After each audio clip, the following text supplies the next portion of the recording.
In mid-2024, a high-ranking executive at Ferrari started receiving urgent WhatsApp messages from his CEO. A major, highly confidential currency hedge fund transfer had to be executed immediately to save a market-moving acquisition from hitting a geopolitical roadblock. To lock down the multi-million-dollar transfer, the fake CEO actually called the executive. The voice on the line was flawless. It captured Benedetto Vigna's distinct Southern Italian accent and his precise speaking cadence while demanding the funds. But the executive noticed a tiny, almost imperceptible mechanical click in the audio stream. Keeping his cool, he didn't confront the caller. Instead, he asked a trick question. "Benedetto, what was the title of the book you recommended to me a few days ago?" The line instantly went dead. The real CEO had recommended a highly complex book called The Decalogue of Complexity, a specific detail completely absent from the hacker's scraped training data. While many imagine deepfakers simply holding a phone displaying a fake face up to a physical webcam, the actual technical execution is far more sophisticated. Cybercriminals execute what is known as a video injection attack. They hijack the data stream at the system level, feeding pre-rendered, AI-generated video straight into the software's camera pipe, bypassing the computer's physical lens entirely. Because this method tricks the platform into believing it is processing a live human, it successfully bypasses most standard liveness detection algorithms.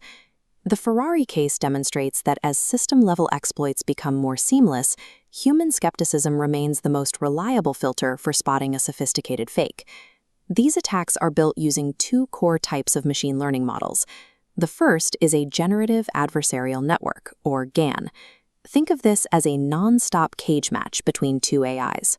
One AI creates a fake face using scraped public footage, while a second AI evaluates it to find flaws.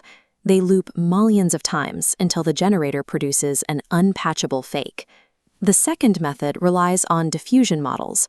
Here, the AI starts with pure digital noise, a pixelated mess, and slowly subtracts data frame by frame until a high-definition human face emerges.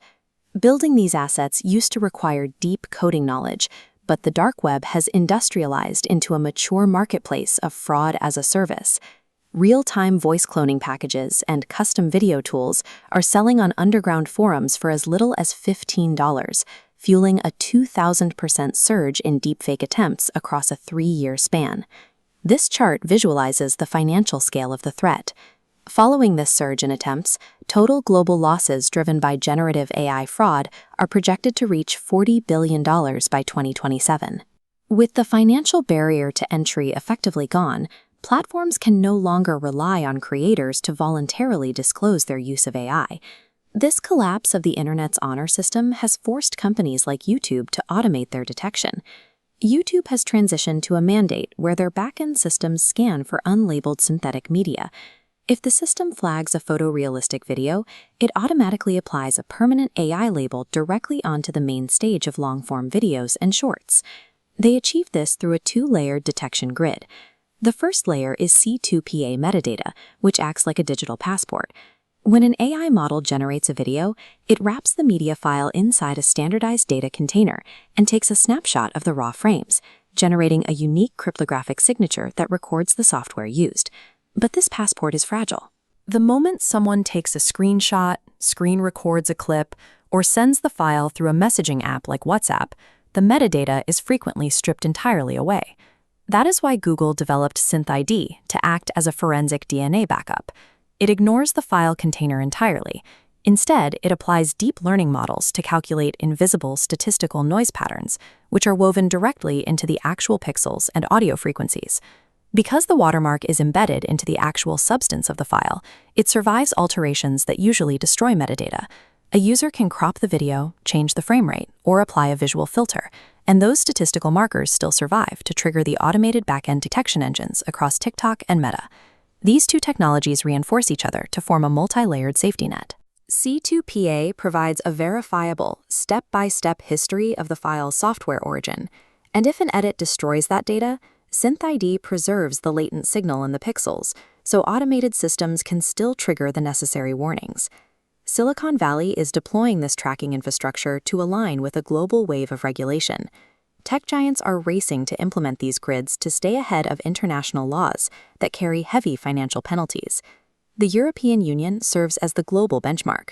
Under the EU AI Act and Digital Services Act, social media platforms are legally required to detect and prominently label deepfakes to prevent systemic disinformation. Failing to do so carries administrative fines of up to 6% of a company's worldwide annual turnover. The United States is operating on a fragmented state patchwork.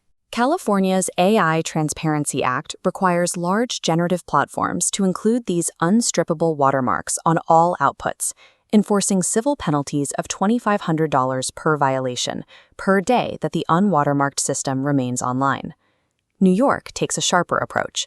Their legislation targeting unauthorized digital replicas introduces direct personal liability for corporate directors and officers, meaning individual executives can be held responsible, in addition to the company itself.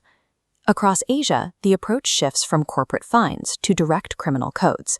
While Singapore enforces agile frameworks with platform fines up to $1 million, Taiwan views synthetic media as a national security threat. Individuals in Taiwan caught using AI deepfakes to manipulate an election or commit financial fraud face 5 to 7 years in prison. The era of unlabeled synthetic media is ending because the financial and criminal liabilities for hosting it have become too high for tech giants to ignore. Regulators are passing laws and platforms are injecting watermarks. But in the immediate moment of an attack, your best defense is still exactly what saved that Ferrari executive. You have to act as a human firewall. If a high-stakes video call feels even slightly off, simply ask the caller to turn their head completely sideways. Many real-time face-swapping algorithms struggle to render a full moving profile, causing the software to visibly glitch and break the illusion. Even more effectively, verify their identity by asking a hyper-specific personal question, a detail that has never been documented online, like a complex book recommendation, completely neutralizes the hacker's reliance on scraped data. Platforms will continue weaving digital DNA into the pixels of the web to protect the ecosystem, but human skepticism remains the ultimate failsafe. To stay ahead of the digital arms race, hit the like button, share this with your team, and subscribe to KYC AI Labs.